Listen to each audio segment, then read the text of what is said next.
When Diane Winters sabotaged my disabled daughter's pulse monitor, she thought she was dealing with just another family to bully. She didn't realize I was a retired brigadier general who had faced warlords and dictators. Now she would learn what happens when you mess with a military father's vulnerable child. Before watching full story, comment below from where you watching. Also like in. The first confrontation happened just 3 days after we moved in. "Your daughter's medical equipment is too noisy," said Diane Winters, standing at my door with her arms crossed. "Several neighbors have complained." I looked at this woman, perfectly styled hair, designer clothes, and a gold HOA president pin gleaming on her lapel, and tried to remain calm. We had barely finished unpacking. "My daughter Emma has a severe neuromuscular condition," I explained. "Her equipment is medically necessary. It's literally keeping her alive." Diane's face showed no sympathy. "Well, this is Pine Meadows, not a hospital. The noise ordinance clearly states, 'The Americans with Disabilities Act supersedes your HOA rules,'" I interrupted.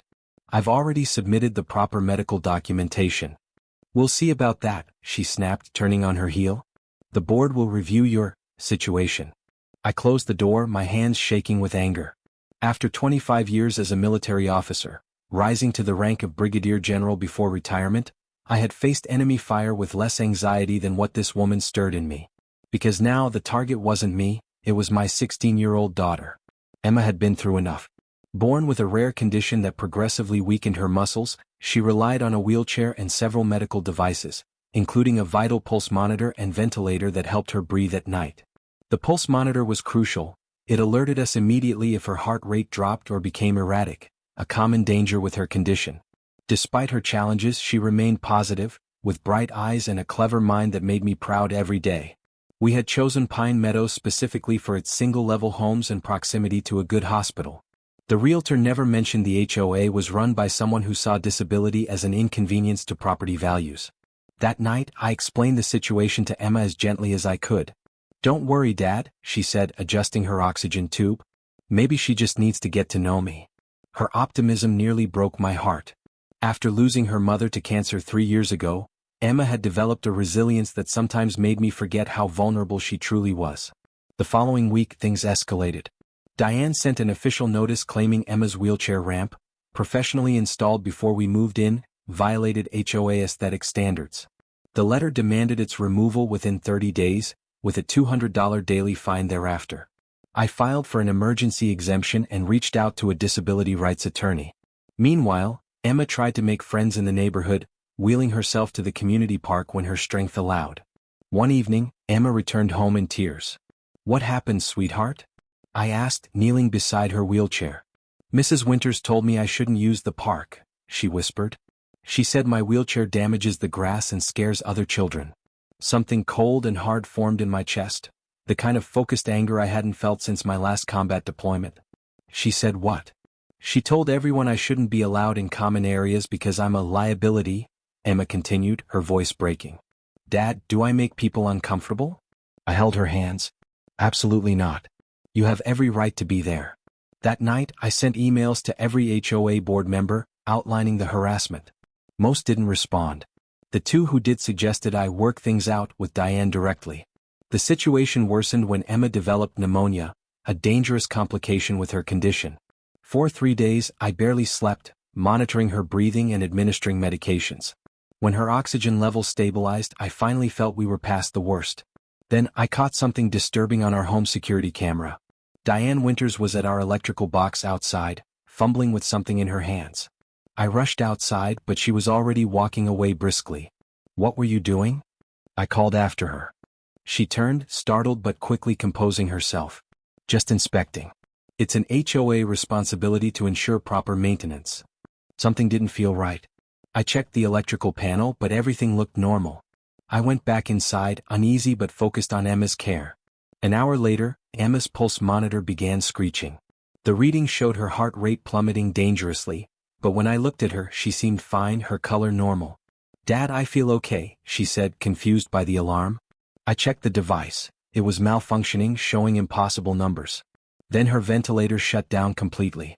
The backup battery indicator showed it was completely drained, which was impossible. I had checked it that morning. "Something's wrong with the power," I said, checking other outlets. The electricity to the house was working, But somehow, the dedicated circuit for Emma's medical equipment had been tampered with. The pulse monitor, her lifeline that tracked every heartbeat and warned us of danger, was now useless. Without it, we wouldn't know if her condition suddenly deteriorated, a constant risk with her illness. I connected her equipment to a different circuit temporarily and called an electrician for an emergency visit. What he discovered chilled me to the bone. Someone deliberately crossed these wires, he said, pointing to the circuit breaker. It caused a power surge that would fry sensitive medical equipment. This wasn't an accident. I immediately thought of Diane at our electrical box. The security footage confirmed my suspicions. She had deliberately sabotaged the circuit that powered Emma's life-saving equipment. She had literally cut my daughter's lifeline, the pulse monitor that warned us of any dangerous changes in her condition. Without it, Emma could suffer cardiac distress without warning. I called the police immediately, showing them the security footage and the electrician's report. They took the matter seriously, especially when the electrician confirmed that the tampering could only have been deliberate. While waiting for the police to complete their investigation, I transferred Emma to the hospital. I wasn't taking any chances with her safety. That evening, I received another HOA violation notice. This one claimed Emma's medical equipment had caused electrical disturbances that damaged neighborhood systems, with a $1,500 fine for infrastructure repair. It was the final straw. The next morning, I did something I hadn't done since retirement. I put on my full military dress uniform, blue jacket adorned with service ribbons, gold general stars gleaming on my shoulders. Then I walked to Diane's house and rang her doorbell. When she opened the door, her smug expression faltered. "What is this supposed to be, some kind of intimidation?" She recovered quickly. "Halloween isn't for months." "Brigadier General James Walker, United States Army, retired," I said formally. 25 years of service, including 4 combat deployments. She blinked rapidly, processing the uniform and rank. "I've led men and women into battle," I continued. "I've negotiated with warlords and dictators. And never, in all my years facing America's enemies, have I encountered someone willing to endanger a disabled child to maintain their petty authority." "I don't know what you're talking about," she stammered. "The tampering with our electrical system that disabled my daughter's pulse monitor, her lifeline.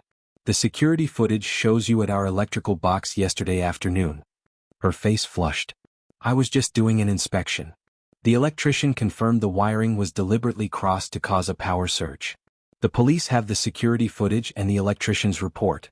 What you did wasn't just vandalism, it was attempted murder." I stepped closer. "My daughter relies on that pulse monitor to alert us if her heart rate becomes dangerously low or erratic. Without it, she could die without warning. You cut her lifeline. Are you threatening me?" Her voice rose shrilly.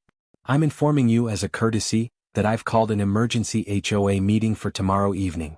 I'll be presenting evidence of your actions to the entire board and community. You might want to bring legal representation." As I turned to leave, she grabbed my arm. "You can't do this. Do you know who my husband is?" "He's the vice president of—" "Mrs. Winters," I interrupted, gently removing her hand. "I've faced artillery fire in Baghdad. Your husband's corporate title doesn't impress me." The emergency meeting the next evening had perfect attendance. Every homeowner in Pine Meadows crowded into the community center, with Diane sitting stiffly at the board table, a nervous-looking man I assumed was her lawyer beside her. I presented my case methodically as I'd been trained to do in military briefings. I showed the security footage of Diane tampering with our electrical box. I presented the electrician's report confirming deliberate sabotage. I explained how the surge had destroyed Emma's pulse monitor, the critical device that tracked her heartbeat and warned us of potential cardiac distress. "Mrs. Winters didn't just vandalize our property," I concluded. "She cut my daughter's lifeline, the device that warns us when Emma's heart is in trouble. Without it, we wouldn't know if she needed emergency intervention until it might be too late." The room erupted. Other residents began sharing their own stories of Diane's tyrannical behavior over the years, selective enforcement of rules, personal vendettas disguised as violations, intimidation of anyone who challenged her. By meeting's end, the board had voted to remove Diane as president, pending a formal investigation. They rescinded all fines against us and approved permanent accommodations for Emma's needs. As people filed out, many stopped to introduce themselves to Emma, who I'd brought along in her wheelchair. Neighbors offered help, children invited her to activities, and several families brought over meal baskets during the following days. The community wasn't the problem, Diane was. 3 weeks later, I received a certified letter. It was a formal apology from the HOA board, along with notification that Diane had been criminally charged with vandalism, reckless endangerment, and violation of the Americans with Disabilities Act. The board was implementing new procedures to ensure all medical accommodations would be properly handled in the future. More surprisingly, there was a second letter, from Diane herself. Her handwriting was shaky. General Walker. What I did was inexcusable. I've had time to reflect on my actions and am deeply ashamed. My behavior toward your daughter came from a place of ignorance and prejudice I didn't recognize in myself until now. Nothing can justify endangering Emma's life by tampering with her pulse monitor. I've accepted the consequences of my actions, including the criminal charges I'm now facing. This doesn't change what happened, but I want you to know I'm truly sorry. Diane Winters. I showed the letter to Emma, who was reclined on the porch swing, breathing in the fresh spring air. We had purchased a new, advanced pulse monitor system with multiple backups and better alarms. Do you think she means it, Dad? She asked. I don't know, I answered honestly. But this isn't about forgiveness, it's about making sure she never does this to anyone else. Emma nodded thoughtfully. When I was in the hospital, my nurse told me something. She said sometimes people are cruel because they're afraid of what they don't understand. I sat beside her, marveling at her wisdom. That's probably true. Maybe Mrs. Winters was afraid of me, Emma continued. Not because I'm scary, but because I reminded her that bodies can break, that anyone could end up needing help someday. When did you get so smart? I asked, squeezing her hand. She grinned. Must be those general genes. 6 months later, Pine Meadows had transformed. Our house now had solar panels with battery backup, approved unanimously by the new HOA board. The community park featured accessible pathways, and a monthly neighborhood gathering celebrated residents of all abilities. Diane and her husband sold their house and moved away, facing both criminal charges and a civil lawsuit. The family that purchased it included a boy about Emma's age who used forearm crutches, a coincidence that felt like poetic justice. Emma's health improved with the reduced stress. She enrolled in community college courses online and joined a virtual support group for teens with similar conditions, blossoming with new confidence. One evening, as autumn leaves fell around us, Emma's respiratory therapist visited for her monthly checkup. Her lung function is significantly better, she reported. Whatever you're doing, keep it up. It's not what we're doing, I replied. It's what we're not having to do anymore. We're not fighting for basic rights. We're not constantly looking over our shoulders. Later, watching Emma laughing with neighborhood friends from her wheelchair on our porch, I reflected on our journey. Throughout my military career, I'd fought for freedom and justice in distant lands. But the most important battle I'd ever fought was right here, ensuring my daughter could live with dignity in her own home. The HOA president who tried to cut Emma's lifeline had instead helped forge something stronger, a community that recognized the value of every life, regardless of ability. And in doing so, she'd learned a hard lesson about the determination of a father who happened to be a general. Some wars are fought with weapons. Others are fought with courage, persistence, and unwavering love. In the end, those are the ones that matter most.